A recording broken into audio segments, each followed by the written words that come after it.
Mr. Haydu himself, Frank Haydu, got one. Oh yeah. But I mean, it's just weird not seeing certain names on there on the list. Yeah. Brett, I believe that's Hey Duck. Hey, Duck, yeah. Don't fuck with me like this, okay? I mean, listen, Frankie Haydock, let's be honest. That was the 1998 World Cup and his performance against Iran. That's what got him the trip to Switzerland. That's what got him out of America and into Europe. Dude. So Hey Dude is absolutely a fan favorite. I mean, I don't know anybody who hates Hey Dude. He's great. Yeah, I mean, he may not. Well, I'm not going to say that. All right. I was going to say something not nice. Are you saying he won't come on your show then, Darren?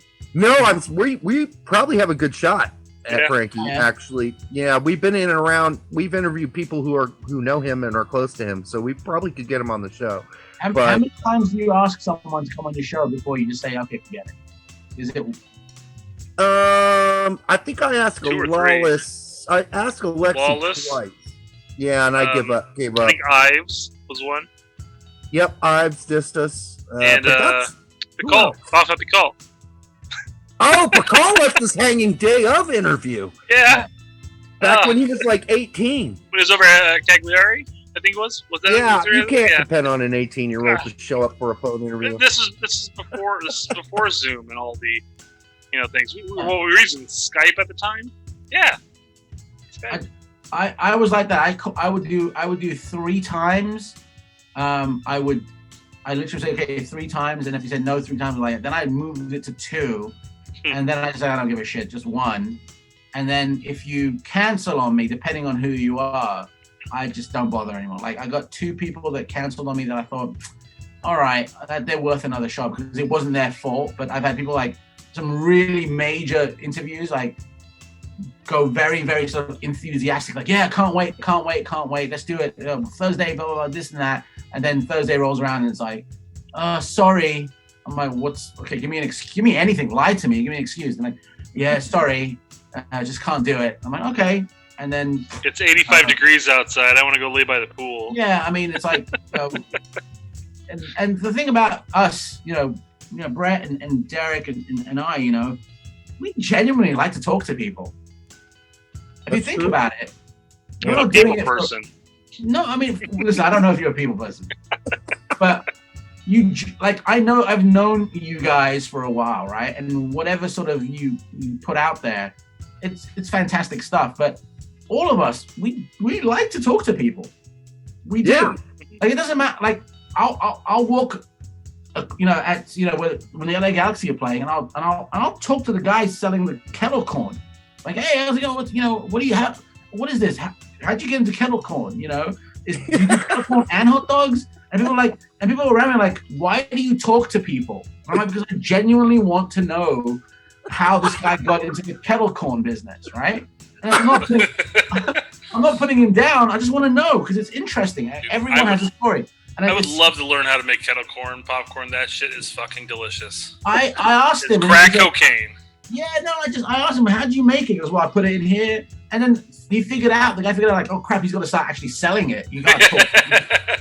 But that's selling all my secrets. Yeah. So it's like, we genuinely like, so when people don't just don't want to come on the show, I'm like, okay, well, go talk to some other guy, that just wants to put your name up, get some ratings or something, because I don't know what he's going to talk about, So that is so funny that you say all that, Simon, because I'm kind of a converted introvert. So it's funny. It's so hilarious, and I've gotten past this at my age now, but back in the day, I would just be like dreading it. I mean, like, oh, fuck, why did I set this? I don't really want to do this. Okay. And then I'd do it, and I'd be like, I loved it. Yeah. So I went through this stupid cyclical process for so long. And then I'm like, you know what? Fuck it. I'm just going to be an extrovert. And I'm just going to get over myself. I was always an obnoxious ham, so it didn't matter. Listen, like to me, I've always thought about as myself as like someone who wants to find out more about other people. Like, and people go, you find the most boring people interesting. And I'm like, because they're not boring. Like, if you're an accountant, there's got to be a reason why you became an accountant. Well, they say accountants are boring. I don't want to pick on accountants, but let's just say. And I'm like, no, there's got to be a reason why. And you talk to them and like, well, I was going to be a scientist, but my money ran out and I couldn't go to school, so I became an accountant. I'm like, there's a story there. So, I mean, like, I'm kind of shocked when you mention some names that don't want to come on the show. I don't know what you guys did. Well, it may not necessarily be that they don't want to be on the show, but they're probably just looking. They may have looked at us as small potatoes, or maybe they just didn't. Maybe they just got lost in the clutter of emails that get sent to their way. I don't know. I just think that there are no small potatoes, man. Like at the end of the day, you have to like go talk to everyone because you don't know where the fans are going to be made. So if one of the things that we doesn't did, come on, Sorry. If Bocanegra doesn't come on, let's say it's like, well, don't you have fans to build in Austin, right? Well, one is better than none, so come on the show. Not me, but I mean, I'm talking about you guys. I mean, I don't know what's, but like, I mean, I think that's the secret to soccer podcasting and interviews. Like, and if you're not, you can tell who isn't genuine, who doesn't care about the interview. I think you guys and me, and there's a couple of others that really are students of the game, are fans of these people they're talking to. So, no secret here why we've been doing this so long, you know.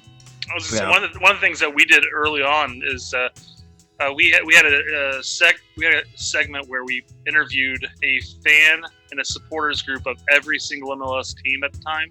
Oh God! And that was either interesting or not so interesting, but but we're just like we sent out a notice and hey, if you're a part of a supporter group at a club, give us shoot us an email.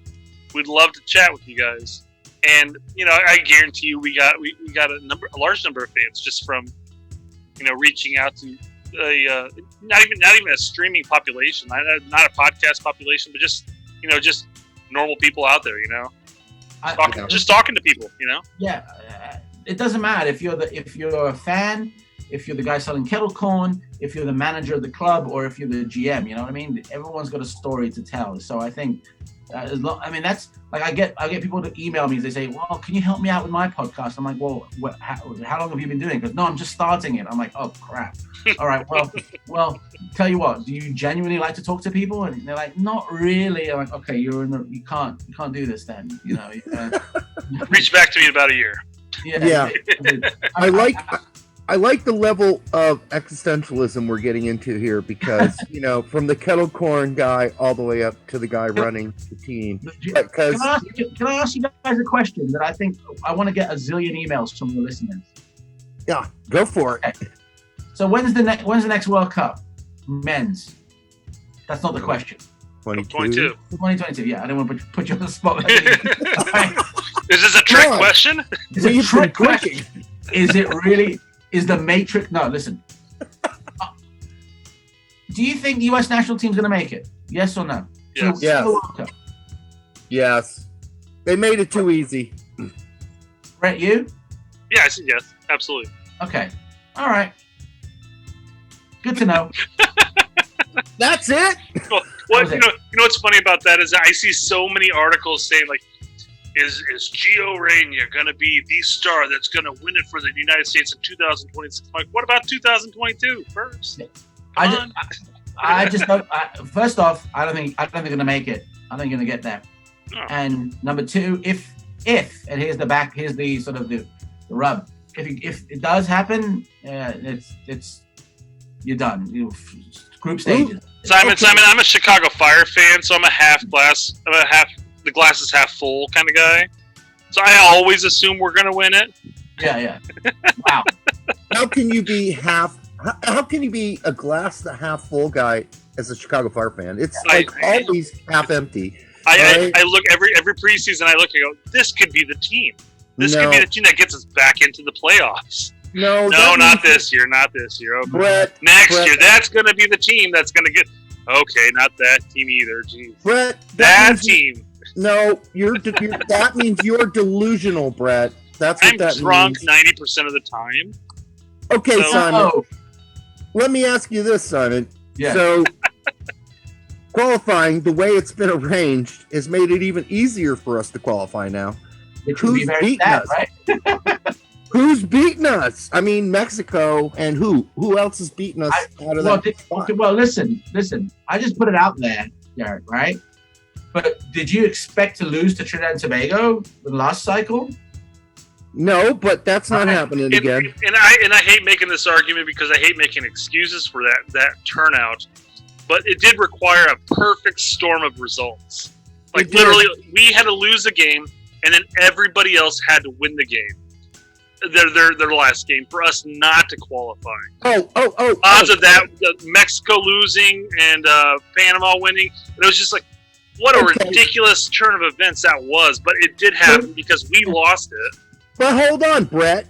That's not all it took. It took a ball blasting off of Gonzo's foot and going perfectly over Howard's head to the point where he couldn't reach it, and a guy who couldn't hit the broadside of a barn hitting a 40-yard bomb right into the left corner to score the goal. I mean, it was a congruence of craziness. I'm just hearing a bunch of excuses. Yeah, exactly. No, I'm not discrediting the fact that we didn't qualify.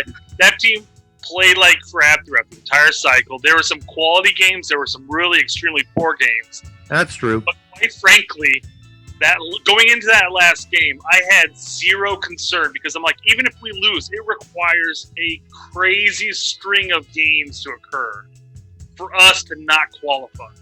And that happened. It was the perfect storm. I don't see it happening again. I'm not saying that we're going to get first or second in the group this or the Texas cycle, but I definitely see us qualifying. You heard it here. All right, Simon, we're going to hold you on that one. Yeah. The great thing.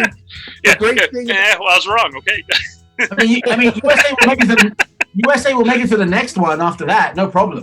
Oh, absolutely, because we're guaranteed it. No issues. No issues. The only guarantee we're making it 2026. No problem. 100%. Okay, and you'll make it out of the group stage too. Guaranteed. That's awesome. I think we're gonna do 22 as well.